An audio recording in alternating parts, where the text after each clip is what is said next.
পাঁপড় বানানো যে বন্ধুরা এতটাই সহজ, আপনারা এই রেসিপিটি সম্পূর্ণ না দেখলে বিশ্বাসই করবেন না। নমস্কার বন্ধুরা, আমি অসীমাস কিচেনে আবার একটি নতুন রেসিপিতে আপনাদের সবাইকে স্বাগত জানাই। আমার আজকের রেসিপি সুজির পাঁপড়। ঘরে থাকা কয়েকটি উপকরণ দিয়ে আপনারা এই সুন্দর পাঁপড়টি বাড়িতেই বানিয়ে নিতে পারবেন, আর খুব সহজ বানানো বন্ধুরা।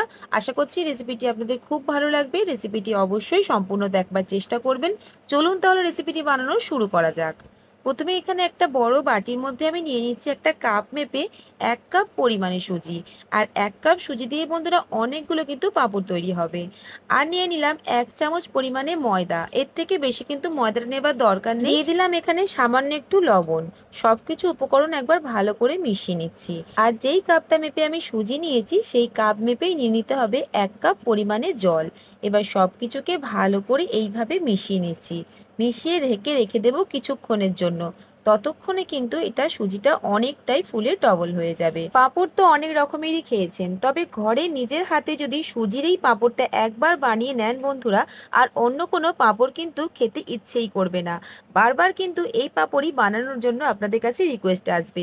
আর বানানো কিন্তু একেবারেই সহজ। কিছুক্ষণ ঢেকে রেখে দেবার পর কিন্তু সুজিটা জলটাকে অনেকটাই শুষে নিয়েছে, আর সুজিটা ফুলে কিন্তু অনেকটাই ডবল হয়ে গেছে। এবার সম্পূর্ণ এই সুজির ব্যাটারটাকে আমি একটা মিক্সিং জারের মধ্যে নিয়ে নিচ্ছি। আর দিয়ে দিচ্ছি 1/2 কাপ পরিমাণে জল। এখন কিন্তু আর জলটা বেশি দেবার দরকার নেই। মিহি করে পেস্ট করে নিয়েছি। দেখুন ঠিক এইভাবে আমি মিহি করে পেস্ট করেছি, কোনো রকম যেন দানা দানা না থাকে। এবার সুজির ব্যাটারটাকে আমি একটা বড় বাটির মধ্যে ঢেলে নিচ্ছি। বন্ধুরা, আমার আজকের রেসিপিটি যদি আপনাদের ভালো লাগে অবশ্যই কিন্তু একটা লাইক করে দেবেন। আপনাদের একটা লাইক পরবর্তী রেসিপি বানাতে আমাকে অনেকটা মোটিভেট করে। ব্যাটারটাকে বাটির মধ্যে ঢেলে নেবার পর মিক্সিং জারটাকে ধুয়েও অল্প জল দিয়েছি। এখানে আমি 1/2 কাপের একটু বেশি জল দিয়ে ভালো করে মিক্সিং জারটাকে ধুয়ে এখানে দিয়ে দিলাম। এবার দিয়ে দিচ্ছি চিলি ফ্লেক্স, আর দিয়েছি একটু গোটা জিরে, আর সামান্য দিয়েছি জোয়ান। সব কিছুকে ভালো করে মিশিয়ে নিতে হবে। এই ব্যাটারটা কিন্তু বন্ধুরা খুব ঘন হবে না, আবার খুব পাতলাও হবে না। একটা মিডিয়াম ঘনত্বের ব্যাটার তৈরি করতে হবে। দেখুন একটা হাতার মধ্যে আমি নিয়ে দেখিয়ে দিচ্ছি আপনাদেরকে ঠিক কীরকম একটা ব্যাটার তৈরি করবেন, যাতে একটা লেয়ার পড়ছে ঠিক সেই রকমই একটা ব্যাটার তৈরি করবেন। যেহেতু আমি পাঁপড়গুলো জলের ভাপেই বানিয়ে নেব। একটা প্লেট নিয়ে নিয়েছি, তবে বন্ধুরা এখানে একটা না, আপনাদেরকে 2-3টে প্লেট নিতে হবে, যাতে পরস্পর আপনারা এই পাঁপড়গুলো ঝটপট করে বানিয়ে নিতে পারেন। একটা প্লেটের মধ্যে সামান্য একটু সাদা তেল ভালো করে চারিদিকে মাখিয়ে নিয়েছি। এবার এখানে 1 হাতা পরিমাণে ব্যাটার আমি এইভাবে দিয়ে দিচ্ছি। ব্যাটারটা দেবার সাথে সাথে কিন্তু ঠিক হাতে করে এইভাবে চারিদিকে ব্যাটারটাকে এইভাবে সেট করে নিতে হবে। আর খুব বেশি কিন্তু তেল মাখাবেন না, তাহলে এই ব্যাটারটা কিন্তু ঠিক এইভাবে চাড়িয়ে যাবে না। আর এই ব্যাটারটা কিন্তু খুব বেশি ঘনও করবেন না, তাহলে সুজির পাঁপড়গুলো খুব মোটা মোটা হয়ে যাবে আর তাড়াতাড়ি শুকোবে না।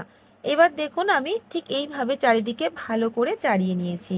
আর এই ব্যাটারটা থালায় চাড়ানোর আগেই কিন্তু গ্যাসের ওভেনে একটা কড়াই বসিয়ে বেশ কিছুটা পরিমাণে জল বলক হতে বসিয়ে দিয়েছি। জলটা দেখুন বেশ ভালোভাবে ফুটছে। এবার পাঁপড়ের থালাটাকে ঠিক এইভাবে বসিয়ে দিয়ে একটা ওপর থেকে ঢাকনা দিয়ে ঢেকে দিলাম। কিছুক্ষণের মধ্যেই কিন্তু পাঁপড়টা খুব তাড়াতাড়ি সহজভাবে তৈরি হয়ে যাবে। খুব বেশিক্ষণ বন্ধুরা দেরি হয় না, আপনারা সেটা দেখতেই পাবেন। ওপরটা শুকিয়ে গেলেই কিন্তু হয়ে যাবে। গ্যাসের আঁচটা কিন্তু এই সময় মিডিয়াম টু লো করে রেখেছি। আবারও কিন্তু থালা আমি একটা সাজিয়ে নিয়েছি একইভাবে।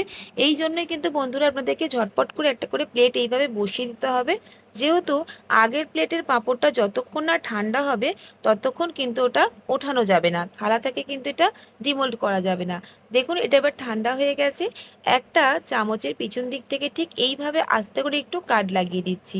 এটা কিন্তু ডিমোল্ড করতে খুব একটা বিশেষ অসুবিধা হয় না, খুব সহজ, কিন্তু খুব সহজেই উঠে আসবে। আর এই পাঁপড়ের থালাটা কিন্তু যতক্ষণ না ভালোভাবে ঠান্ডা হবে বন্ধুরা, তার আগে কিন্তু তোলবার চেষ্টা করবেন না। খুব ভালোভাবে ঠান্ডা হয়ে যাবে, তারপরেই কিন্তু এটা তুলে নেবার চেষ্টা করবেন। দেখুন কত সহজেই পাঁপড়টা তৈরি হয়ে গেল। বানানো কিন্তু একেবারেই সহজ। দেখুন কতটা সুন্দরভাবে তৈরি হয়েছে। এবার আমি পাঁপড়গুলোকে একটা থালার মধ্যে ঠিক এইভাবে রেখে দিচ্ছি। আর এখন কিন্তু ফ্যানের হাওয়ায় রেখে দেব। আর একইভাবে আরও যে পাঁপড়গুলো হবে সবগুলোকে বানিয়ে নেব। বানাতে কিন্তু বন্ধুরা ভীষণ ভালো লাগবে। একবার আমার মতন এইভাবে বাড়িতে সুজির পাঁপড়টা বানিয়ে কিন্তু দেখতে পারেন। বানানো খুবই সহজ আর খেতে কিন্তু ভীষণ ভালো লাগে। দেখুন আবারও একটা বানানো হয়ে গেছে। আর ঝটপট কিন্তু বানানো হয়ে যায়। আপনারা পরস্পর একটা করে প্লেট কিন্তু সেট করবেন, আর একটা করে দেখবেন ঠান্ডা হতেও খুব বেশিক্ষণ সময় লাগে না, খুব তাড়াতাড়ি ঠান্ডা হয়ে যাবে। যেহেতু স্টিলের থালা, দেখুন কতটা সুন্দর আর কতটা পাতলা হয়েছে। আমি এই পাঁপড়গুলো বন্ধুরা রাতের দিকে বানাচ্ছি, তাই সারা রাত্রির ফ্যানের হাওয়ায় রাখবো। ফ্যানের হাওয়ায় কিন্তু অনেকটাই শুকিয়ে যাবে। তারপরে কিন্তু একটা বেলা ভালো করে একটু রোদ খাইয়ে নিতে হবে। খুব বেশি কিন্তু রোদে দেওয়ার দরকার নেই, আপনারা চাইলে কিন্তু ফ্যানের হাওয়াতেই শুকিয়ে নিতে পারেন, তবে একটু সময়টা বেশি লাগবে।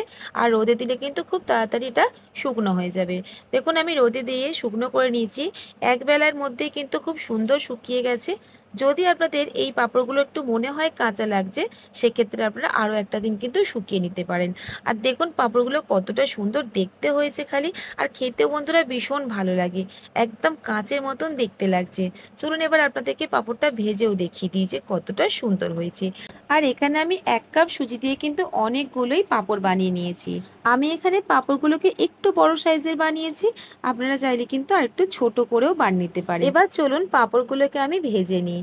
গ্যাসের ওভেনে পরিমাণ মতন তেল দিয়ে তেলটাকে হাই হিটে গরম করে গ্যাসের আঁচটা কিন্তু মিডিয়াম করে দিয়েছি। এবার দেখুন এটা পাঁপড় ছেড়ে দিয়েছি, কতটা সুন্দর ফুলেছে দেখুন, ফুলে কিন্তু অনেকটাই ডবল হয়ে গেছে বন্ধুরা। একবার এইভাবে বাড়িতে সুজির পাঁপড়টা বানিয়ে কিন্তু দেখতে পারেন, খেতে ভীষণ ভালো হয়, আর বানানোও কিন্তু একেবারেই সহজ। তাহলে বন্ধুরা আমার আজকের রেসিপিটি যদি আপনাদের ভালো লাগে অবশ্যই একটা লাইক করে দেবেন। আরও যদি ভালো লাগে আপনারা আপনাদের বন্ধুর সাথেও এই রেসিপিটি শেয়ারও করতে পারেন। আর এই পাঁপড়গুলো ভাজতে কিন্তু ভীষণ ভালো লাগছে। বন্ধুরা আমার আজকের রেসিপিটি আপনাদের কেমন লাগলো অবশ্যই কমেন্টে জানাবেন। যদি আপনি আমার চ্যানেলে নতুন বন্ধু হয়ে থাকেন অবশ্যই চ্যানেলটিকে সাবস্ক্রাইব করে নেবেন, পাশে থাকা বেল আইকনটি অবশ্যই প্রেস করবেন, তাহলে যখনই আমি নতুন কোনো ভিডিও আপলোড করব সর্বপ্রথম আপনাদের কাছে পৌঁছে যাবে। যদি ভিডিওটি আমার ফেসবুক পেজ থেকে দেখে থাকেন পেজটিকে অবশ্যই ফলো করে নেবেন। আজকের মতন তাহলে আসি, আবারও দেখা হচ্ছে অন্য কোনো রেসিপি নিয়ে।